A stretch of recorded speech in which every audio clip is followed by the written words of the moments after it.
大家好，开始今天的分享之前，希望你能给人间烟火点个订阅，我将会分享更多优质的内容。情人节，我准备好烛光晚餐等老公下班，直到晚上9点，他发来一条消息，公司有点事，不用等我了。可转头，我就看到他的秘书白薇薇发的微博，情人节陪总裁出差，酒店还都满房了，这下尴尬了。配图是一张男人穿着浴袍站在落地窗前的背影，评论都是夸霸总荷尔蒙爆棚，他今晚享福了。白薇薇只回复了一个狗头表情。原来周凌风所谓的有事，就是带着秘书去潇洒。我直接截图他的微博发到朋友圈，附带一个微笑的表情。下一秒，周凌风的电话就打过来，痛斥道：薇薇不过是开个玩笑，你这么小肚鸡肠干嘛？她一个小姑娘，哪像你那么多心思？我打断他的话，那就离婚呗，以后你玩出病也不关我事。凌晨2点，周凌风回家了。他推门进来的那一刻，我们面面相觑，谁都没有先开口说话。周凌风的目光转移到了餐厅的烛光晚餐上，却没有半分愧疚，而是痛骂道：不就是回来晚了点吗？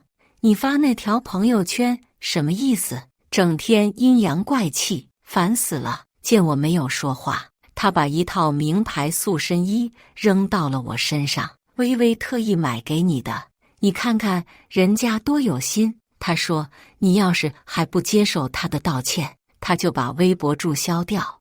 我看着塑身衣的标签上写着凸显美好身材6个大字笑了。白薇薇是懂得怎么气我的。周凌风看我笑了，以为我气消了，就把桌上的手机拿给了我。薇薇这么贴心，你不打算谢谢他？我没搭理他，继续看电视。江云舒，你聋了？他一把拽起我，我一个重心不稳摔在了地上，好巧不巧，腰还撞在了桌角上，好痛。腰上的伤是7年前的那场火灾，我为了救周凌风出来，被倒下的房梁砸得旧伤。我痛苦地捂着趴在地上，疼得发抖。周凌风有些内疚地看着我，我去拿药膏过来。我抬头看了一眼他离去的背影，想要出声拦住他，却又忍住了。抽屉里那张 B 超检查单在里面放了3天了。检查结果出来后，医生还特意嘱咐我，孕早期要保持心情愉悦，用药也要注意，尤其是外用药膏，千万要小心。我原本是想在情人节的时候告诉他，我们家新添了一位小成员，现在想来倒也不需要了。周凌风着急忙慌地拿来医药箱，粗略地翻找了几下就停下了。药膏怎么没了？是不是？他话都没说完就闭嘴了。我看到了他脸上一闪而过的微表情，心虚之中还带着一丝内疚。我突然想起了白薇薇在微博上回复网友的话，他是超级大暖男，我做饭的时候不小心烫伤了，他就立马拿药膏给我敷上。如果没有发生刚才的事，我一定会追根究底地问周凌风那盒托人从国外带回来的药膏，他是不是拿去给白薇薇用了？但这回我没有拆穿他，我无奈地笑笑。周凌风，别再找了，我出去买。周凌风一脸严肃地看着我，你这样子怎么出去？老实在家。我出去，话还没说完，他的手机就响了。他低头看了一眼，就立马接起了电话。薇薇，什么事？电话那头传来白薇薇委屈的哭声。周总，我心情不好，在酒吧喝酒，有几个陌生男人过来搭讪，要带我走。他们说我要是不跟他们走，就弄死我。周总，你能不能来救救我？求求你！周凌风把医药箱扔到了沙发上，猛地站起身。薇薇，你别害怕，我马上到。周总，谢谢你，不过你还是别来了，老板娘知道会生气的。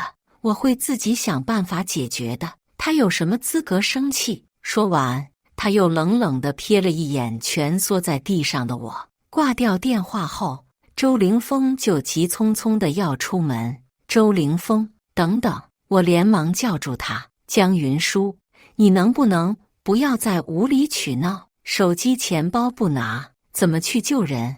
我指了指沙发，他的手机和钱包就安静地躺在医药箱旁。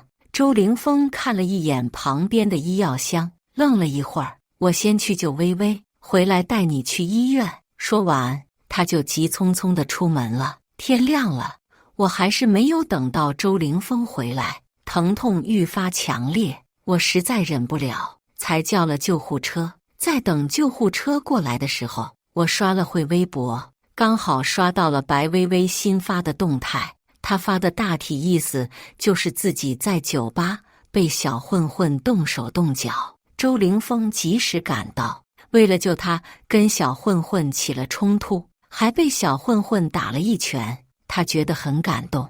这条微博下面贴了一张白薇薇满眼泪水给周凌风擦药的照片，还附上了一句：爱可以抵万难，也可以赢万难。评论区有条评论说，这么帅的男人在你面前，你都忍得住？姐妹，你性取向有问题吧？还有条评论也跟着附和，就是啊，要是他在我面前，我也会给他擦药疗伤，只是跟你的方法不太一样。白薇薇发了一个得意的表情，回复道：急什么呀，他早晚都是我的人。这时候又有一位热心网友发了条视频在评论区里说，哇，好巧啊，我也碰到你们了。视频里白薇薇哭得梨花带雨，周凌风一边教训小混混，一边抱着她往外走。他看白薇薇的眼神温柔又心疼。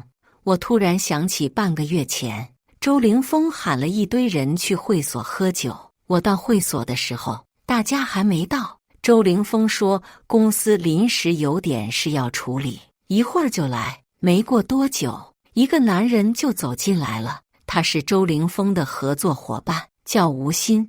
周凌风经常跟我提起他，说他年轻有为，接手公司短短2年就已经完成了2轮融资，马上就上市了。吴昕上下打量着我，朝我坐的位置挪得更近了。嫂子，你真美，比周哥形容的还美。我一脸惊讶，刚要开口说话，就被他捂住了嘴巴。周哥说你身材好，还特别听话。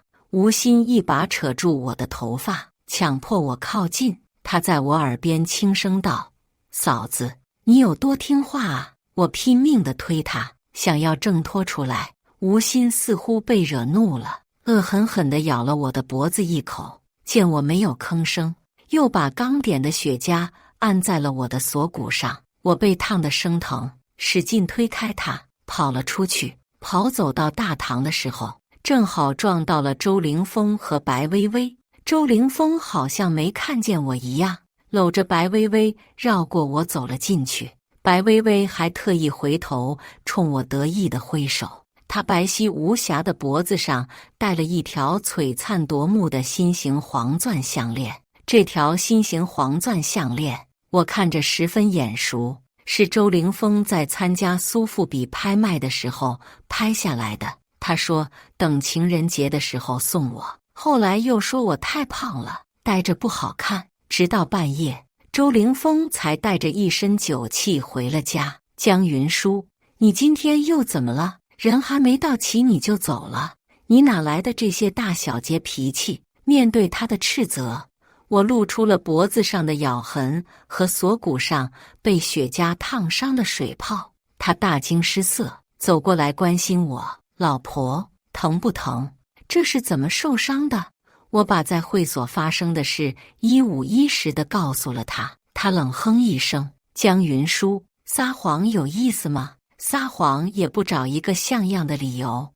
吴昕怎么可能看上你？是不是你用了什么计谋勾引他？他拽住我的头发，把我拽到衣帽间的镜子前，镜子里的我头发乱糟糟的，眼睛哭得跟核桃一样。江云舒，好好照照镜子看看，谁会看上你？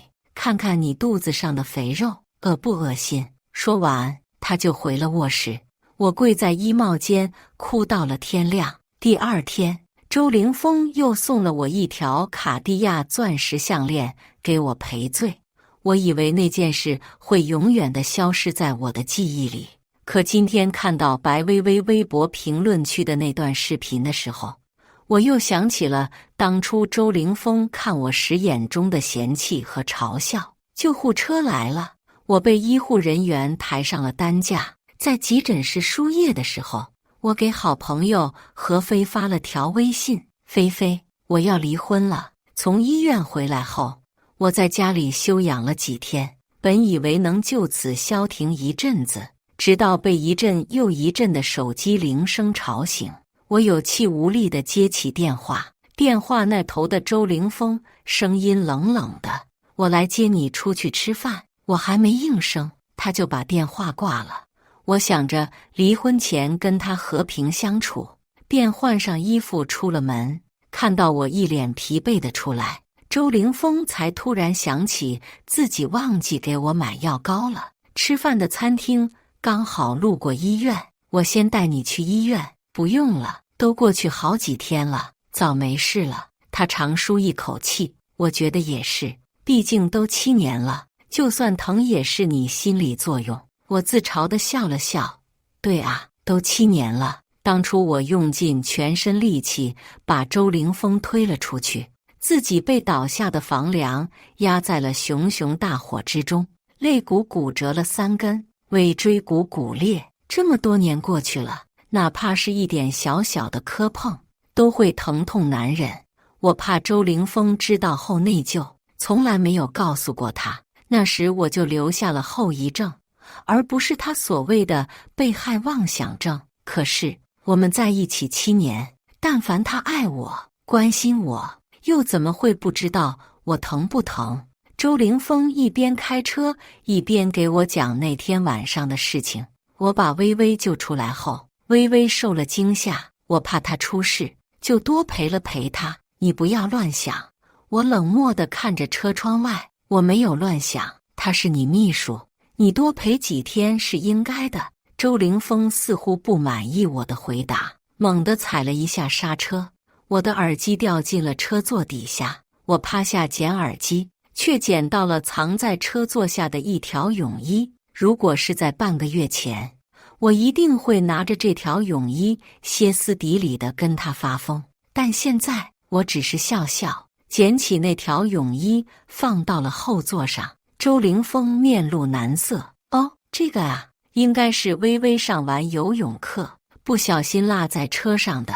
我点点头，继续看着车窗外。吃饭的时候，隔壁桌的情侣一直盯着我和周凌风，见我发现了他们的注视，女孩走了过来：你是不是白薇薇微博里的那个霸道总裁？你本人好帅啊。周凌风抬头看了女孩一眼：你有事吗？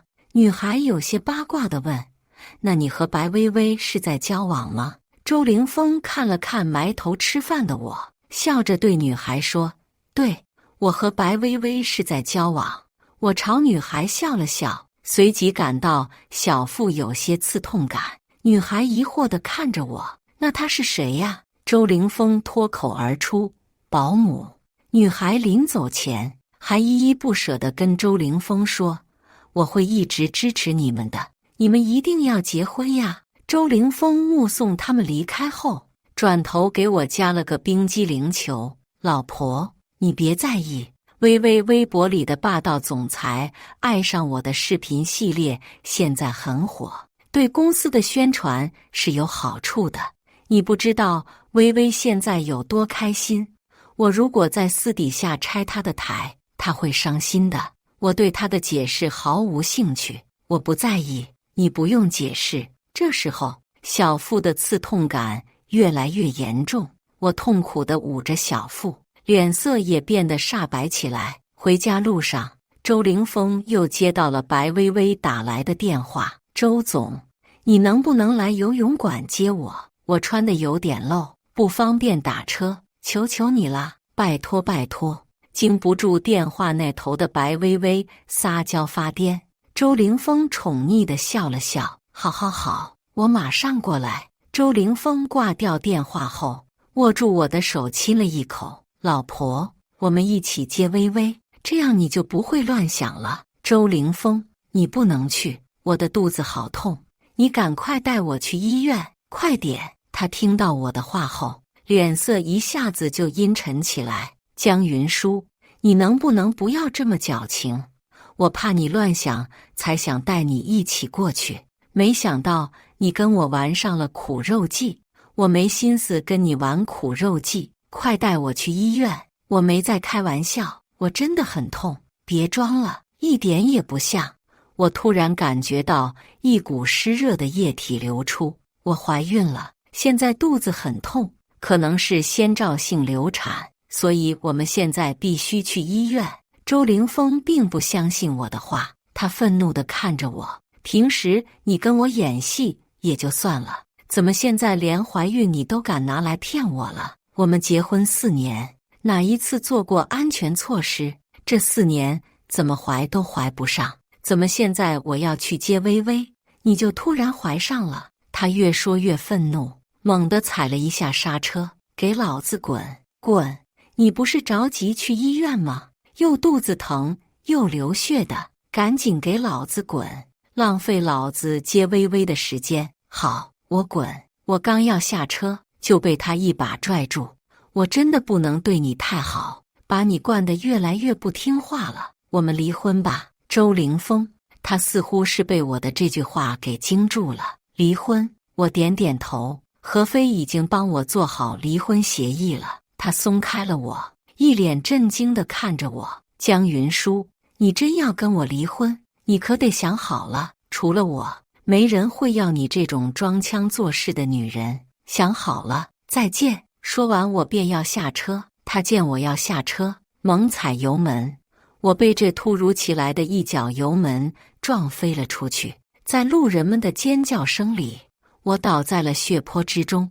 周凌风头也不回地走了，鲜血在我的身下逐渐蔓延开来，像黄泉路上鲜艳娇媚的彼岸花，围着我一朵又一朵地绽放开来。再次醒来的时候，我已经躺在了病床上。何飞和周凌风的父母都来了，但周凌风却没来。周凌风的父亲气得发抖，我怎么会有这种败坏家风的儿子？真是畜生！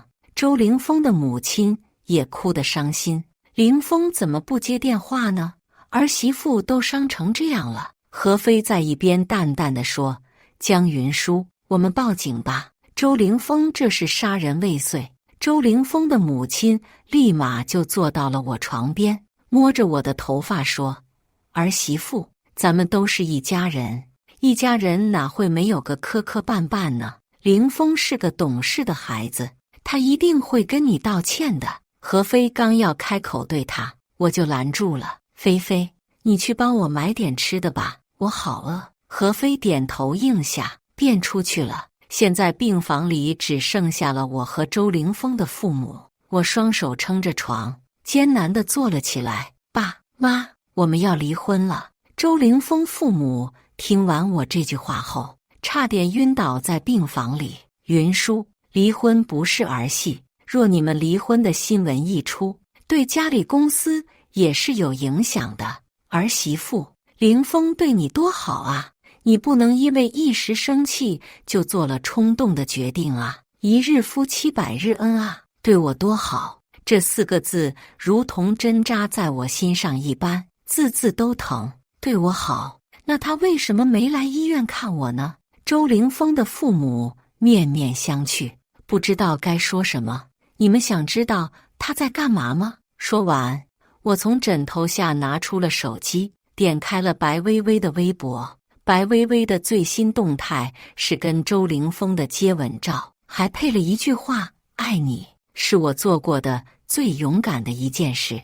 照片里的白薇薇穿着泳衣，周凌风深情地吻着她，看起来真是郎才女貌。周凌风父母看到照片后，脸都绿了。周凌风的父亲拿起手机就出去了。病房里的空气仿佛凝结在这一刻。云舒，我一定会好好教训凌风，你能不能看在你们结婚那么多年的份上，原谅他这回？我叹了口气，阿姨，是周凌风一而再再而三的出轨，是他没有把我放在心上。如果您的女婿出轨了，你也会原谅他吗？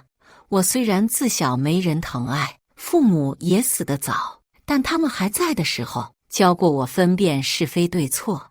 我如果连这点都分辨不清，我对得起他们的谆谆教导吗？周凌风的母亲听完后沉默不语，重重地叹了口气。贱人！周凌风踹门而入，朝我身上扔了一束白玫瑰。你胆子真肥，敢用苦肉计骗我爸妈！走，我们现在就去民政局离婚。走啊！凌风，别说了。周凌风的母亲拦在了他身前。妈，你别被他骗了，他就是在演戏，我太了解他了。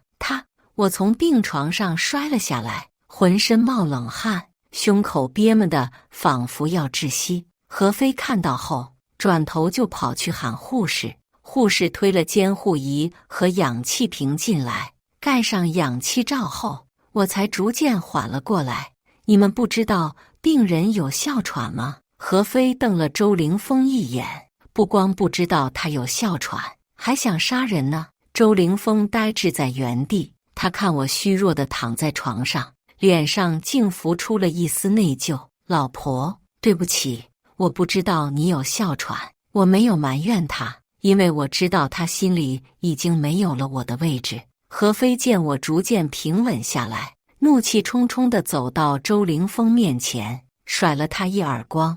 周凌风父母没有拦住何飞，任凭何飞发了疯似的打骂自己的儿子。何飞把抽屉里的病历扔在了地上。周凌风，你还是个男人吗？云舒怀孕了，你不光没照顾好她，还想撞死她。不过现在挺好的，孩子也没了，她子宫也切了，不用再受你这畜生的折磨了。周凌风捡起了地上的病历，手微微的颤抖着，泪水啪嗒啪嗒的落了下来。1个星期后，我出院了。出院的第一件事就是找周凌风离婚。周凌风死活不签字，要么说公司最近事太多没时间，要么就说何飞你的离婚协议书有几条不对。他说的是离婚协议书上的财产分割问题，我要求净身出户，可他非要补偿我。他明知道我不是拜金的人，却非要拿着这一点跟我纠缠。一会儿说要给我527万，我听出来527是我爱妻的谐音，便拒绝了。一会儿又提出要给我1314万，我也拒绝了。他觉得我拒绝了2次，一定是心里还有他，所以不愿意跟他离婚。我白了他一眼。周凌风，你有病吧？我说了不要你的钱，我只要净身出户。周凌风倒了杯茶给我。我知道你不图钱，但我记得我们刚在一起的时候，我要创业，但是没有启动资金，你就把老家的房子卖了，我这才有了第1家公司。原来他还都记得。当时周凌风年轻气盛，不愿意子承父业，非得自己闯荡，但苦于没有启动资金。那时候我还是他忠诚的舔狗，自然是不会见死不救的。所谓舔狗，还真是舔到最后一无所有。我喝了一口茶，淡淡的问他，所以呢？他一脸真诚地说，只要你不跟我离婚，我把公司的股份分1半给你。我一脸震惊地睁大眼睛看着他。周凌风，你是不是有点什么大病？在车上不是还愿意跟我离婚，在医院也说了要离婚，怎么现在又反悔了？你还是男人吗？他低下头小声地嘀咕起来，老婆，我是一时气话，我心里不是那么想的，你是知道我的。我是吗？你不是还说我身材像头母河马，还说没人会要一头又老又肥的母河马。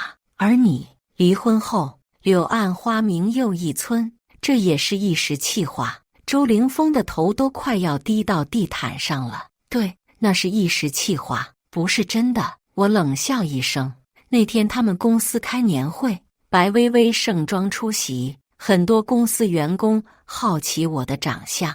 周凌风抿了一口威士忌说，没什么可好奇的，她就是一头又老又肥的母河马，哪有薇薇漂亮？白薇薇嗲嗲地挽着周凌风说，周总，你就给我们看看照片嘛。周凌风宠溺地看着她，你在我心里是最美，别看了。他俩没想到这段话被人一字不落地录了下来，发给了在电梯上的我。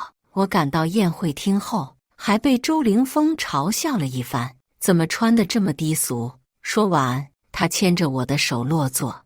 我翻着菜单上的菜品，突然看到了一处不懂的地方。我拍了拍周凌风，老公，白松露和黑松露有什么区别？我要怎么选？坐在一边的白薇薇故意大声说道，看来老板娘很少吃米其林，白松露可比黑松露贵多了，不过吃白松露可不能用筷子哦。说完，他还朝周凌风飞了一个媚眼。周凌风略有鄙夷地瞥了我一眼，不知道的就闭嘴，别给我丢人现眼。后来我才知道，周凌风3天2头地带白薇薇吃米其林。那天回家后，我趁周凌风洗澡的间隙，偷偷地打开了他的微信聊天记录。白薇薇问他，周总，我今天说话是不是有点过分了？感觉老板娘不太开心啊。周凌风回他，没事，他一天到晚就那一副苦瓜脸。白薇薇问，周总，我知道这样说不对，但我还是要告诉你，我好像喜欢上你了。周凌风没有正面回复他，只是回了一个害羞的表情。我拿着手机冲进浴室里跟他对峙，他一脸惊悚地看着我。江云舒，你他妈的疯了！我带着哭腔问他，老公，你是不是爱上白薇薇了？周凌风关掉了花洒，拿起浴巾擦了擦头发，一脸痞笑地看着我。对啊，我就是爱上她了。怎么，你想跟我分开？周凌风，你没有心，我要跟你离婚。离婚？好啊，明天就离。离了柳暗花明又一村，我倒要看看，除了我，谁还会要一头又老又丑的二手母河马？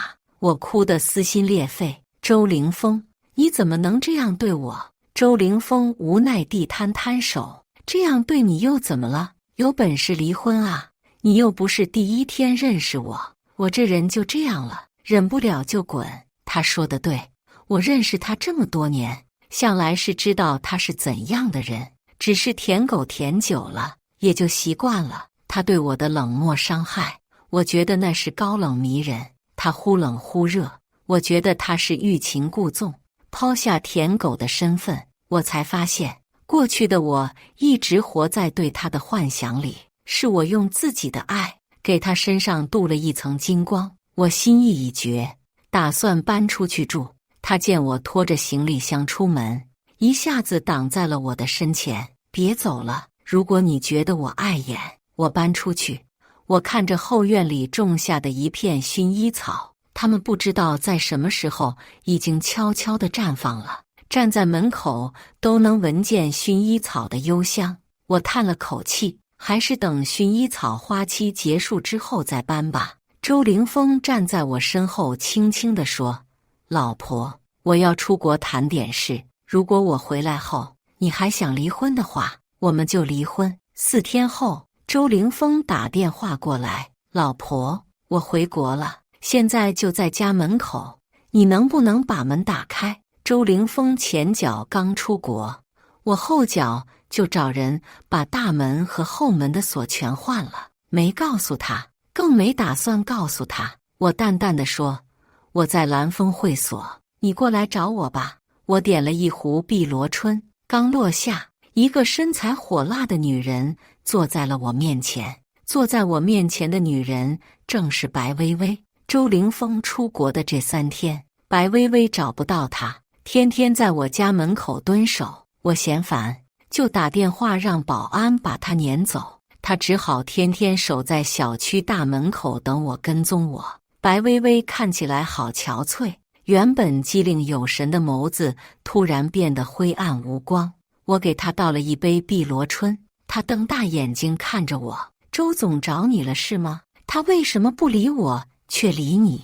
我无奈地摊摊手，这你得问他，关我什么事？白薇薇挑衅地说道，别以为你占着老板娘的位置很了不起，我跟你讲，像你这种年老色衰的女人，周总早晚都会把你甩掉。见我没说话，他喝了口茶，继续说，我比你年轻漂亮，还比你懂情趣，你也不照照镜子看看自己，今年周总碰过你几次？我点点头，对对对，你说的都对，那拜托你帮我跟他说，快点跟我离婚，然后快点把你娶进门，毕竟一辈子当地下情人也不是什么拿得出手的事情。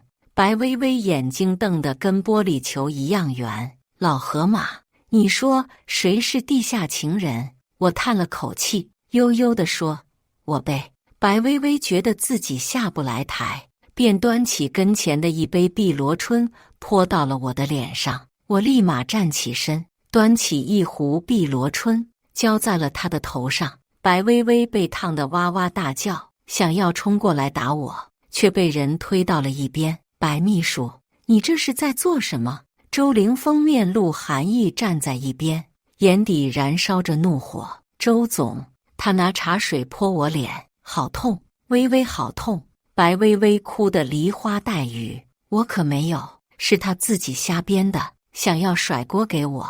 我如今胆子也是大了，敢明目张胆地扯谎，只是我没想到周凌风竟然指着白薇薇破口大骂，白秘书，你是什么身份，自己没点数吗？谁给你的胆子敢这么放肆？就算我老婆真拿茶水泼你，也是老板娘管教公司员工，理所应当的。白薇薇呆滞地看着周凌风，见周凌风没有要安慰自己的意思，便掩面哭着跑出去了。见白薇薇离开后，周凌风坐在了我对面，他一脸严肃，老婆，白薇薇只是我的秘书，我跟她只是逢场作戏，我不喜欢她，我心里的位置一直都是你。我一言不发，静静地等着他签离婚协议书。他点了2杯美式咖啡，又接着说，一开始他诓骗我说要做一个新媒体账号，给公司新产品做营销，让我配合他做人设，我就配合了。很多东西都是剧本，我们2个之间什么事都没有发生，我可以发誓。周凌风话音刚落，一阵雷声就响了起来。本来万里无云的天空刹那间乌云密布，我不想跟他过多纠缠，但是他刚才说的那番话还是引起了我的好奇心。什么都没发生，你不喜欢他，是每天跟他分享日常，是他一个电话你就能抛下生病的我立刻出现在他身边，是当着全公司的面侮辱我赞美他，是他把自己的泳衣留在你车上，还是允许他在公众平台放你们2个的亲吻照片？如果这些都叫什么都没发生，是不是非得被我捉奸在床，你才会承认？他刚想开口反驳，就被我打断了。周凌风，我还以为你是过来跟我离婚的，没想到你还要用这些话来恶心我。我起身就要离开，他拍了拍桌子，云舒，先别走，我有东西给你看。说完，他拿出了一张叠得皱巴巴的纸，我接过来，发现那是我小学的时候许下的愿望。那时候，老师会让所有学生写下自己长大后最想做的事，别人都是写1行，而我写了满满一大张纸。周凌风笑笑，指着上面的字，老婆，别跟我离婚了，上面的愿望我一个一个帮你实现，好不好？上面说你想去普罗旺斯看薰衣草，我们明天就去好不好？你还说想去学自由潜水，然后去塞班岛潜水，我陪你一起学好不好？还有，你还说你想……够了，周凌风，我打断了他那些不切实际的幻想。你知道我之前最大的心愿是什么吗？周凌风摇摇头，我之前最大的心愿就是嫁给你。我淡淡的说，后来我如愿嫁给了你，但发现嫁给你也没有想象中的那么开心，所以我现在有了新的愿望，就是跟你离婚，自由自在的生活。周凌风，你不是说要帮我实现吗？周凌风没能帮我实现这个愿望，他重复地问了我好几遍，为什么要跟他离婚？过去不是一直都会原谅他吗？怎么突然就这么决绝的要跟他离婚？他怎么想也想不通。我突然想起了他对白薇薇说的那些情话，淡淡的对他说，哪有那么多为什么？你年纪大了，而我不喜欢老男人，我喜欢年轻精壮俊俏的弟弟，懂了吗？他竟想不出一句话来反驳我，等了很久，还是没等来他的签字。我找了何飞陪我去法院办了离婚诉讼，离婚诉讼的章程很慢，过去了大半年，法院才通知我过去。我在法院门口看到了周凌风，还有挽着他胳膊小腹明显隆起的白薇薇。看来这大半年他们也并没有闲着，反倒是进度条飞快啊。周凌风再次见到我的时候，又回到了之前的那副冷淡死人脸。白薇薇一边挽着周凌风，一边小心翼翼地扶着小腹，生怕磕了碰了伤到肚子里的宝贝蛋。周凌风人高腿长，走得飞快，白薇薇跟不上他的步伐，再加上法院的瓷砖地又滑，有几次差点摔倒。我看着有点心疼，刚过去扶一下他，手机突然响了，是白薇薇发来的微信：云舒大姐，你输了，我早就说了，母和马斗不过我的。我抬头看了一眼白薇薇，她正在门口等周凌风。见我看她后，她得意地拍了拍自己的小腹。我转身就要走，手机又响了起来。你现在是不是要气死了？毕竟我现在怀孕了，你连子宫都没了，这辈子都做不了妈妈了，好可怜哦。听说没了子宫的女人老得更快，要不要我推荐你几个做医美的医生呢？我如鲠在喉，回他，谢谢。那我祝你这胎双胞胎儿子，二胎三胞胎儿子，三胎四胞胎儿子。原本还想好心提醒他离周凌风远点，不要一时冲动搭上自己的后半生，没想到倒是我自作多情了，那就只能尊重且祝福了。从法院出来后，我在郊区买了一栋别墅，别墅的后院我很喜欢，足够大，种满了我喜欢的薰衣草。还没住多久，一阵急促的敲门声把我吵醒。我睡眼惺忪的起来，走到门口，门口站着一个衣衫褴褛的女人，她的眼神晦暗无光，但看着有些眼熟。江云舒，这么多年没见，没想到你藏到这里了。我一脸惊讶，你是谁？你不记得了？7年前，我往周凌风的家里放了一把火，是你把他救了出来。我还记得你被那根房梁砸得好严重呢。他浅浅地笑着，似是沉浸在那天的场景里。我下意识地往后退了退。你是谁？你怎么会知道7年前的那场火灾？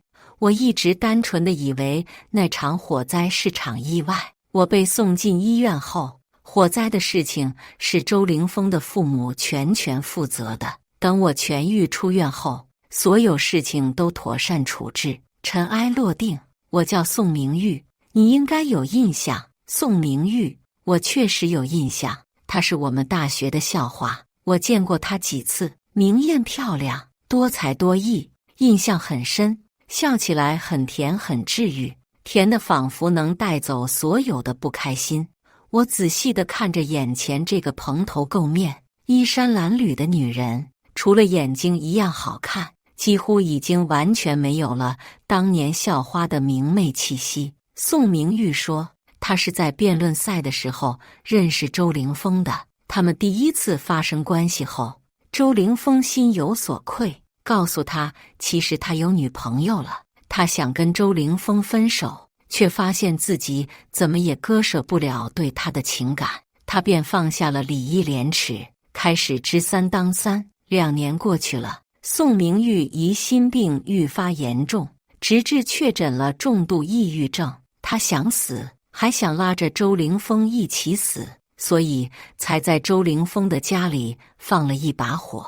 我呆滞地站在原地，原来从那时候起，周凌风就已经背弃了我们的山盟海誓，背叛了我们的爱情。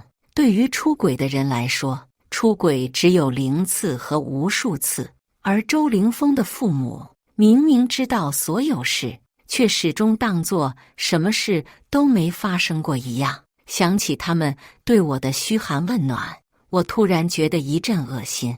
宋明玉问我周凌风现在过得怎么样，我告诉他，周凌风已经有了新的女人，也快要当爸爸了。他带着哭腔问我为什么，我为他变成了这副不人不鬼的模样，他还能安然无事地躺在温柔乡里。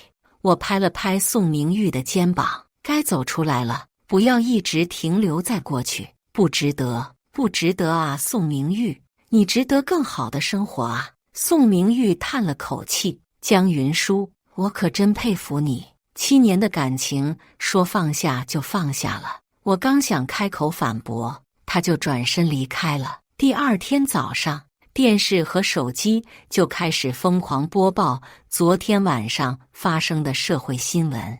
一个女人在医院门口拿菜刀砍了一对夫妻，一死一轻伤。我点开视频，看到了路人的第3视角拍下的视频。视频里，周凌风和白薇薇站在医院门口争吵，白薇薇刚要说话，周凌风就甩了她一巴掌。白薇薇下意识地扶着肚子给周凌风下跪，哭着喊着求他不要离开。宋明玉背着一个大大的手提包出现在视频里，他从手提包里掏出了一把菜刀，一把推开了跪在地上的白薇薇，然后他抬起手对准了周凌风的脖颈，顿时血如泉涌，路人们如受惊的鸟兽四散开来。宋明玉满意的仰天大笑，这一刻，他终于完成了7年前没有完成的复仇。以上就是今天分享的故事，大家有什么想说的、想吐槽的，欢迎在下方评论交流，也更希望能给人间烟火点个订阅，我将会分享更多优质的故事内容。